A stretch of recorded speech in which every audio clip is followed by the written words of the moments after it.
So hello everyone, welcome back to my YouTube channel. तो इस video में हम न्यूट्रिशन इन ह्यूमन बींग्स पढ़ेंगे। स्टार्ट करते हैं। The alimentary canal is basically a long tube extending from the mouth to the anus. तो इसमें बताया गया है कि जो हमारा एलिमेंट्री कैनल है वो एक लंबी ट्यूब होती है जो हमारे मुंह से स्टार्ट होकर हमारी एनस पर जाकर एंड करती है। ठीक है। और इसी ट्यूब से पूरा फूड हमारा और फूड को डाइजेस्ट करने का प्रोसीजर ट्रैवल करता है। ठीक है। In figure 5.6 we can see that the tube has different parts. Various regions are specialized to perform different functions. What happens to the food once it enters our body? We shall discuss this process here. तो जो हमारी figure 5.6 है इसमें हम देख सकते हैं कि जो हमारा एलिमेंट्री कैनल है उसके वेरियस पार्ट्स होते हैं और इन पार्ट्स के अलग अलग फंक्शंस हैं। इन पार्ट्स के बारे में और उनके फंक्शंस के बारे में अब हम पढ़ेंगे। ये एक्टिविटी हम बाद में करेंगे। We eat various types of food which has to pass through the same digestive tract. तो हम अलग अलग तरह के खाने खाते हैं जो हमारे एक ही मतलब जो सेम डाइजेस्टिव ट्रैक से गुजरते हैं। ठीक है। Naturally the food has to be processed to generate particles which are small and of the same texture. तो क्योंकि वो एक ही डाइजेस्टिव ट्रैक्ट से गुजरते हैं इसलिए फूड को छोटे पीसेस में तोड़ना पड़ता है ताकि उनका टेक्सचर जो है वो स्मूथ हो जाए। ठीक है। बेसिकली स्मूथ इसलिए करते हैं क्योंकि जो सा हमारा डाइजेस्टिव ट्रैक्ट है ना उसका टेक्सचर भी स्मूथ होता है, इसलिए हमें जो फूड के पार्टिकल्स होते हैं उनको भी छोटे छोटे पीसेस में तोड़ना पड़ता है ताकि जो फूड का टेक्सचर है वो स्मूथ हो जाए। This is achieved by crushing the food with our teeth. अब ये होता कैसे है? ये काम हमारा दांत करते हैं। ठीक है। दांत क्या करते हैं? फूड को चबाकर क्रश कर देते हैं। ठीक है। Since the lining of the canal is soft the food is also wetted to make its passage smooth. अब जो हमारे डाइजेस्टिव ट्रैक्ट की लाइनिंग होती है वो बहुत सॉफ्ट होती है। ठीक है। तो इसलिए जो फूड है उसको पहले वेट किया जाता है ताकि जो हमारा फूड है वो स्मूथली आगे बढ़ सके। ठीक है। When we eat something we like our mouth waters. अब जब भी हम कोई भी खाना खाते हैं, ठीक है, तो हमारे मुंह में पानी आ जाता है। या फिर जब भी हम किसी खाने को पसंद करते हैं और उसे देखते हैं या फिर अपने पसंद के खाने को खाते हैं तो हमारे मुंह में पानी आ जाता है। तो actually this is actually not only water but a fluid called saliva secreted by the salivary glands.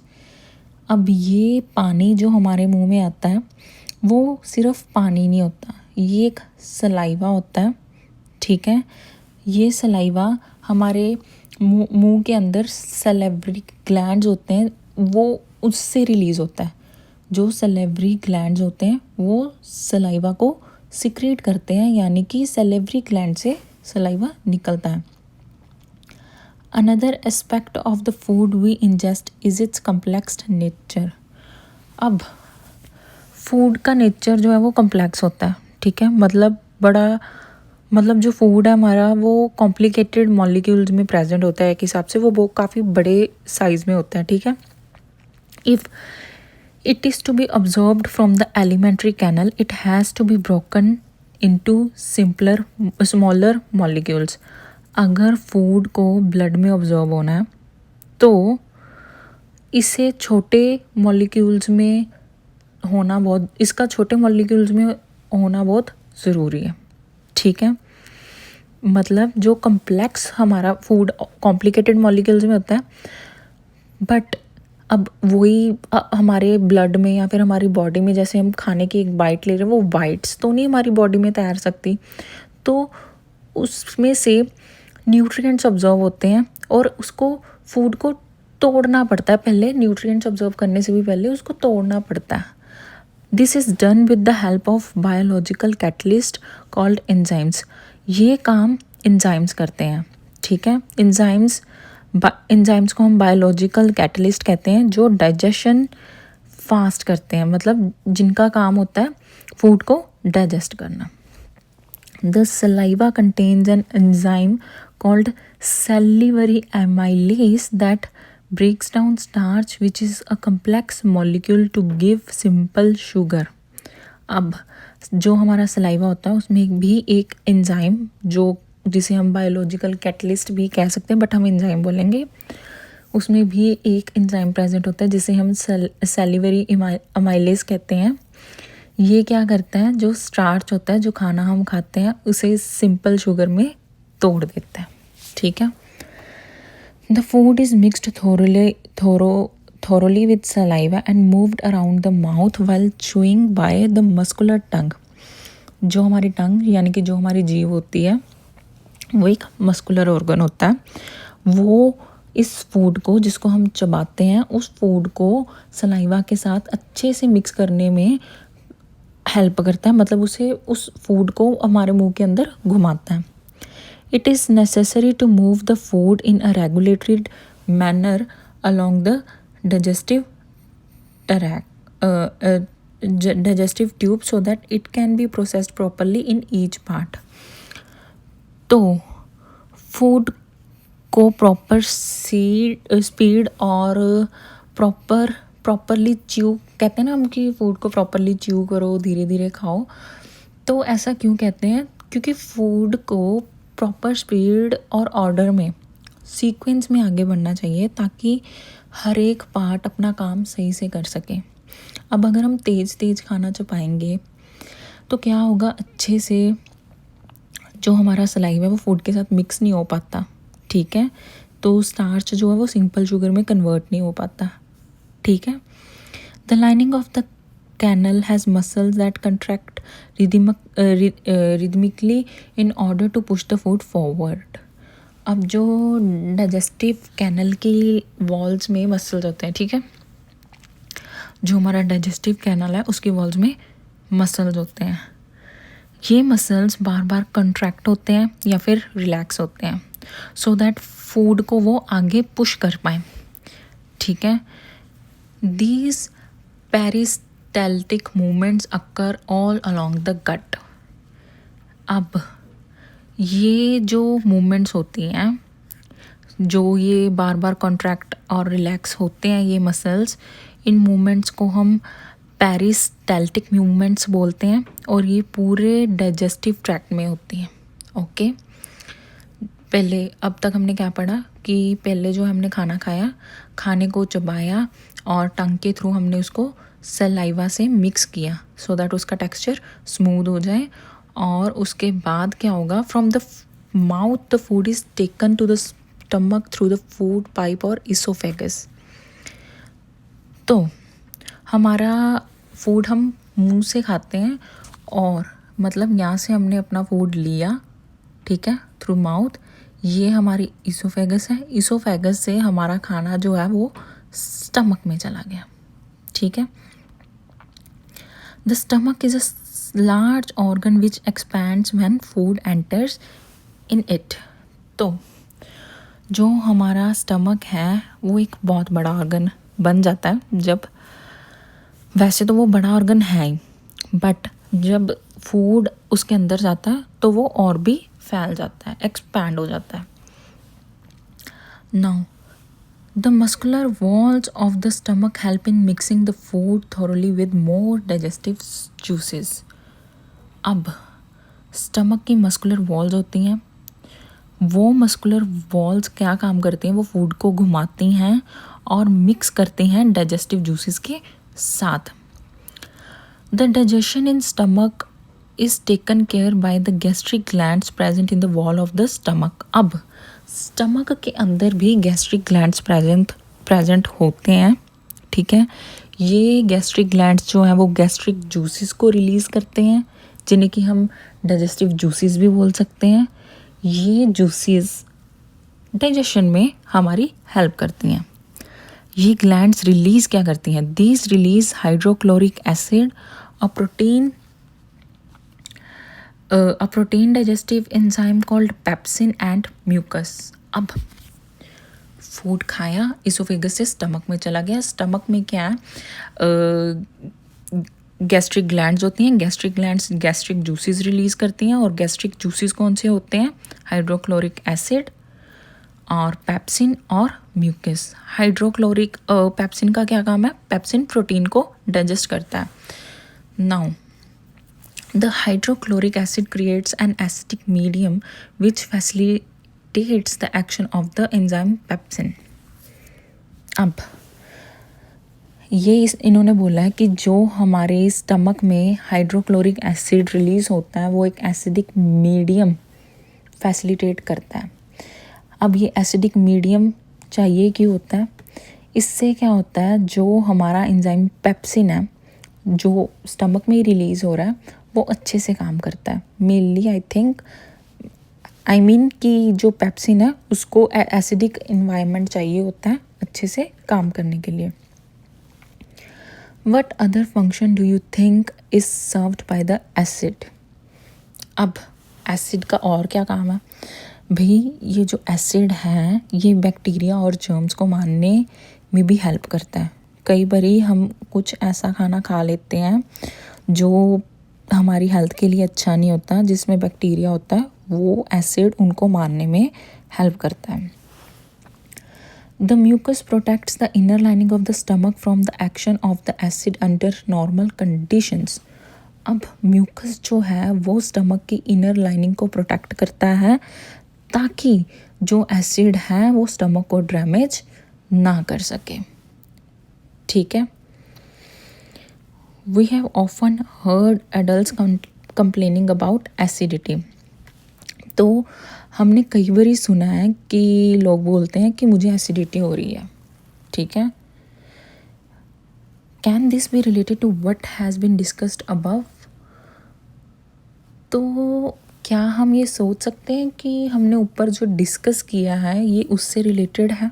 हाँ, तो जब स्टमक में ज़्यादा एसिड बन जाता है या एसिड लाइनिंग को इरिटेट, मतलब जो स्टमक की लाइनिंग होती है वो उस लाइनिंग को इरिटेट करने लग जाता है, उस लाइनिंग मतलब जो स्टमक की लाइनिंग होती है उसको परेशान करने लग जाता है, तो एक बर्निंग सेंसेशन होती है, पेन होती है हमारे स्टमक में, इसी को एसिडिटी कहते हैं। ठीक है।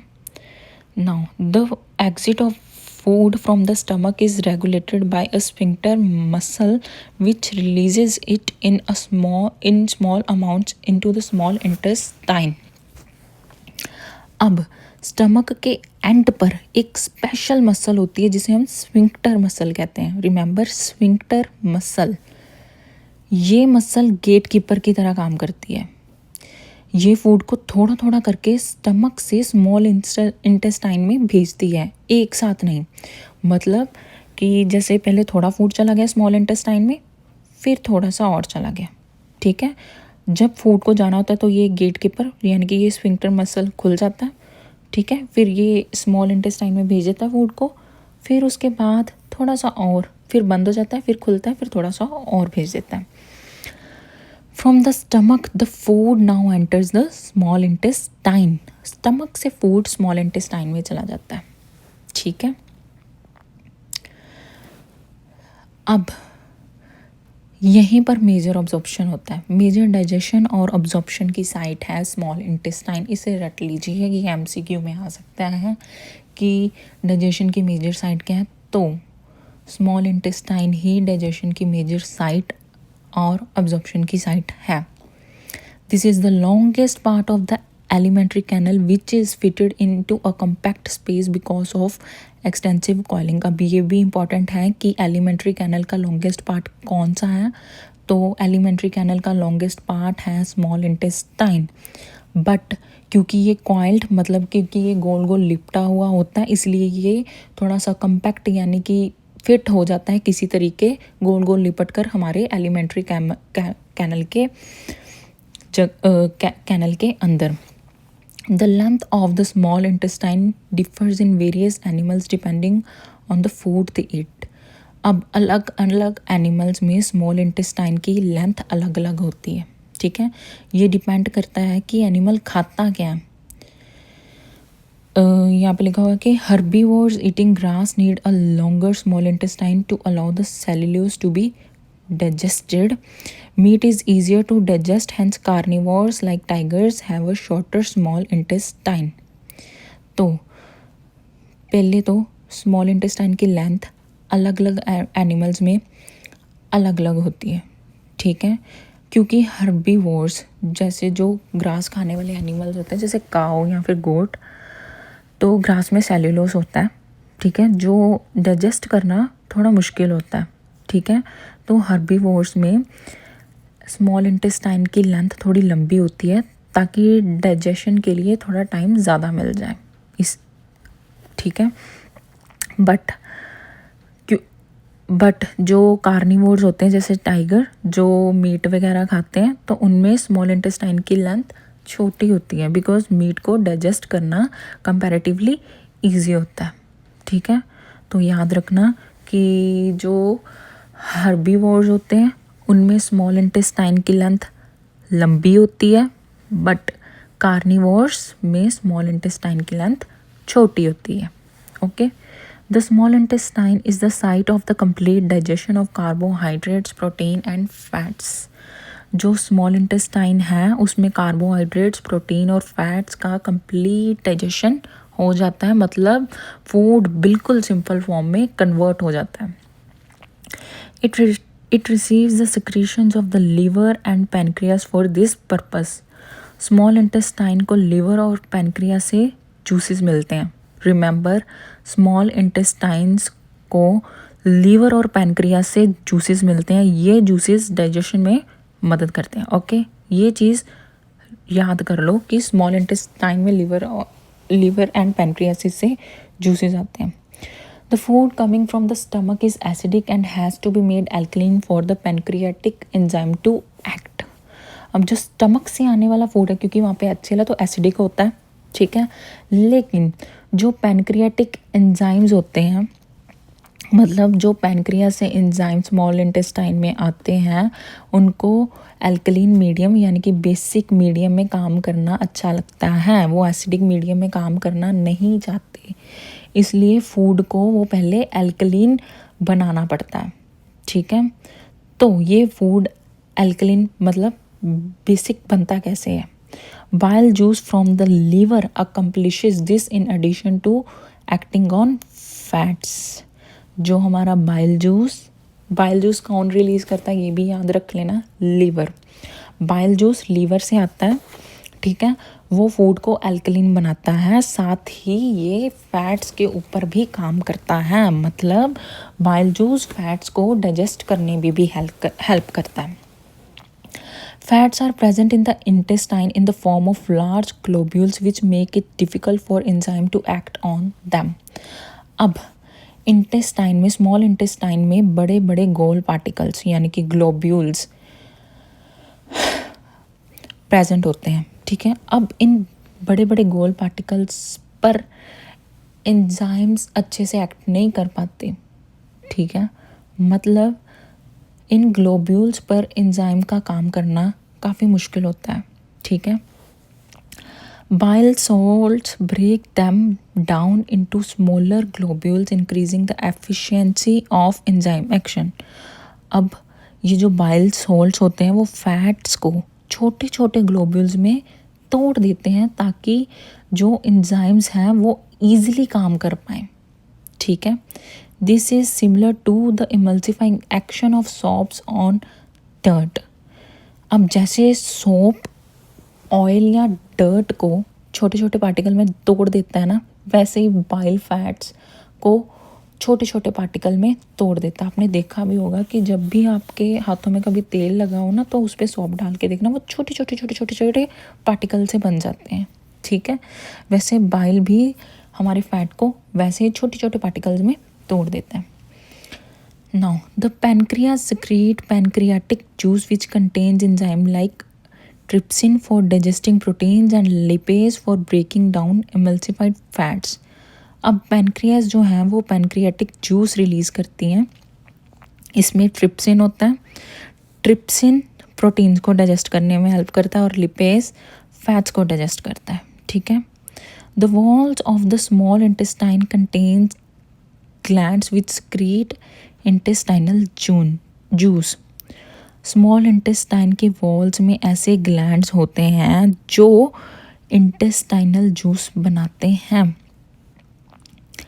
The enzyme present in it finally convert the protein to amino acid, complex carbohydrate into glucose and fats into fatty acids and glycerol. अब ये जो स्मॉल इंटेस्टाइन अपने जूस को रिलीज़ करता है, तो ये जूस जो प्रोटीन को जो से ये जूस स्मॉल इंटेस्टाइन से रिलीज़ होते हैं वो प्रोटीन को अमीनो एसिड में तोड़ देते हैं, कार्बोहाइड्रेट्स को ग्लूकोज में तोड़ देते हैं और फैट्स को फैटी एसिड प्लस ग्लाइसरोल में तोड़ देते हैं. अब ये सब सिंपल है और ये एब्जॉर्बेबल फॉर्म्स हैं. Digested food is taken up by the walls of the intestine. अब जो फूड डाइजेस्ट हो चुका है उसे इंटेस्टाइन की वॉल्स अब्जॉर्ब कर लेती हैं. The inner lining of the small intestine has numerous finger-like projection called villi which increases the surface area for absorption. Small intestine के अंदर छोटी छोटी finger-like structures होते हैं जिसे हम विलाएँ कहते हैं. ये विलाएँ स्मॉल इंटेस्टाइन का सरफेस एरिया बढ़ा देते हैं, मतलब उसका एरिया काफ़ी बड़ा कर देते हैं ताकि जो फूड है वो ज़्यादा अब्जॉर्ब हो चुके. The villi are richly supplied with blood vessels which take the absorbed food to each and every cell of the body. अब ये जो विलाएँ हैं इसमें बहुत सारी ब्लड वेसल्स होती हैं. ये ब्लड अब्जॉर्ब्ड फूड को पूरे बॉडी के सेल्स तक पहुंचा देता है. ठीक है, मतलब विलाएँ में बहुत सारी ब्लड वेसल्स होती हैं. ठीक है, अब ये ब्लड वेसल जो होती हैं वो फूड जो विलाई के अंदर ऑलरेडी ऑब्जर्व हो चुका है उसको ब्लड के सेल्स के मतलब पूरी बॉडी के सेल्स तक पहुंचा देते हैं. Where it is utilised for obtaining energy, building up new tissues and the repair of all tissues. अब बॉडी फूड का यूज़ ऐसे करती है एनर्जी बनाने में, न्यू टिश्यूज़ बनाने में, या फिर जो उनसे टिश्यूज़ हमारे ख़राब हो चुके मतलब कई बार हमें चोट वगैरह लग जाती है उसे रिपेयर करने में. The unabsorbed food is sent into the large intestine where its wall absorb more water from this material. जो फूड अब्जॉर्ब नहीं हुआ वो अब लार्ज इंटेस्टाइन में जाता है. Large intestine extra water absorb कर लेता है फूड के अंदर से. The rest of the material is removed from the body विया एनस. अब जो मटेरियल बच गया है वो एनस के द्वारा बॉडी से बाहर निकल जाता है. The exit of this waste material is regulated by anal sphincter.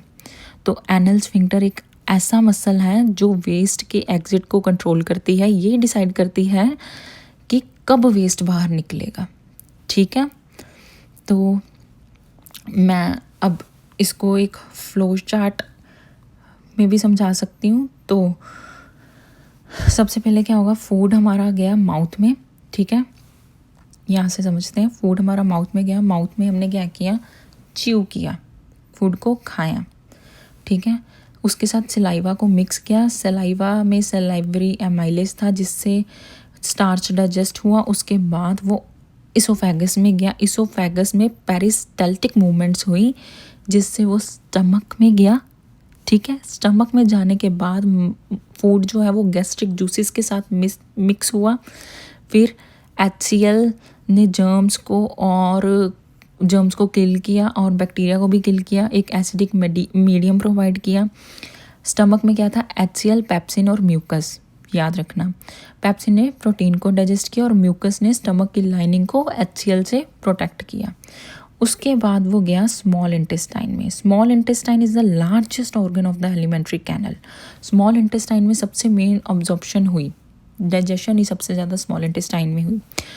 Small intestine में हुआ क्या कि बाइल किस में से रिलीज़ हुआ, लीवर में से.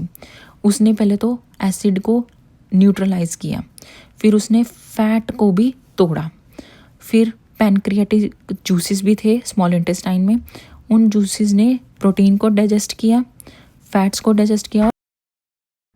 सो स्मॉल इंटेस्टाइन में बाइल जूस था. बाइल जूस किससे सिक्रेट हुआ, लीवर से सिक्रेट हुआ. लीवर ने क्या किया, एसिड को न्यूट्रलाइज किया. मतलब जो फूड एसिडिक होकर आया था स्टमक से, उसको बेसिक मीडियम में कन्वर्ट किया और उसने फैट्स को भी तोड़ा। पैनक्रियाटिक जूस ने क्या किया, प्रोटीन को डाइजेस्ट किया, फैट को डाइजेस्ट किया और कार्बोहाइड्रेट्स को डाइजेस्ट किया। और जो इंटेस्टाइनल जूस था उससे कंप्लीट डाइजेशन हुआ। फिर उसके बाद स्मॉल इंटेस्टाइन में था क्या थी, विलाई थी। विलाई ने क्या किया, सरफेस एरिया इंक्रीज़ किया और वहाँ पे ऑब्जॉर्प्शन हो गया। एब्जॉर्प्शन होने के बाद वो लार्ज इंटेस्टाइन में गया। लार्ज इंटेस्टाइन से क्या हुआ, वाटर जितना भी वो वाटर ऑब्जॉर्व कर सकते थे उन्होंने और ऑब्जॉर्व किया। फिर जो अनडाइजेस्टेड मटेरियल था वो रेक्टम से एनस के थ्रू बाहर चला गया। So that was it. अब हम करते हैं activity 5.3। So take 1 millilitre starch solution 1% in 2 test tubes A and B। हमने क्या करना है, स्टार्च का सोल्यूशन लेना है, ठीक है। उस स्टार्च सोल्यूशन को क्या करना है, 2 टेस्ट ट्यूब्स में डाल देना है। एक टेस्ट ट्यूब का नाम हम रख देंगे A और दूसरी टेस्ट ट्यूब का नाम हम रख देंगे B। Add 1 milliliter saliva to test tube A and leave both test tube undisturbed for 20 to 30 minutes। अब जोन सी टेस्ट ट्यूब A होगी, जिस टेस्ट ट्यूब का नाम हमने A रखा है, उस टेस्ट ट्यूब में हमने क्या करना है, सलाइवा मिक्स करना है, ठीक है। ये सलाइवा और स्टार्च आपकी लैब में प्रेजेंट होंगे। चाहे तो आप अपनी लैब इंस्ट्रक्टर को बोल सकते हो या फिर अपनी लैब वाली जोन सी टीचर है उसको बोलना कि हमें ये एक्टिविटी करके दिखा दो। तो सलाइवा हमने क्यों ऐड करना है, सलाइवा में क्या होता है, सलाइवरी अमाइलेस, ठीक है। अब जो सलाइवरी अमाइलेस क्या करता है, ये हमने पढ़ा है। सलाइवरी अमाइलेस हमारे स्टार्च को सिंपल शुगर में कन्वर्ट कर देता है, ठीक है। और इन टेस्ट ट्यूब को हमने 20 से 30 मिनट तक छोड़ देना ताकि जो टेस्ट ट्यूब ए में हमने सलाइवरी अमाइलेस ऐड किया है उसको रिएक्ट होने का टाइम मिल जाए। Now add a few drops of dilute iodine solution to the test tubes. अब दोनों टेस्ट ट्यूब्स में, मतलब दोनों ही ए और बी में, हमने आयोडीन के सोल्यूशन की बूंदें हैं जो वो डाल देनी है। अब आयोडीन क्या करता है, आयोडीन टेस्ट स्टार्च को डिटेक्ट करने के लिए यूज़ होता है। अगर तो स्टार्च प्रेजेंट होता है तो आयोडीन उस स्टार्च को, मतलब आयोडीन और स्टार्च मिलकर दोनों एक कलर बना देते हैं, वो है ब्लू और ब्लैक कलर। अब line form, in which test tube do you observe a colour change.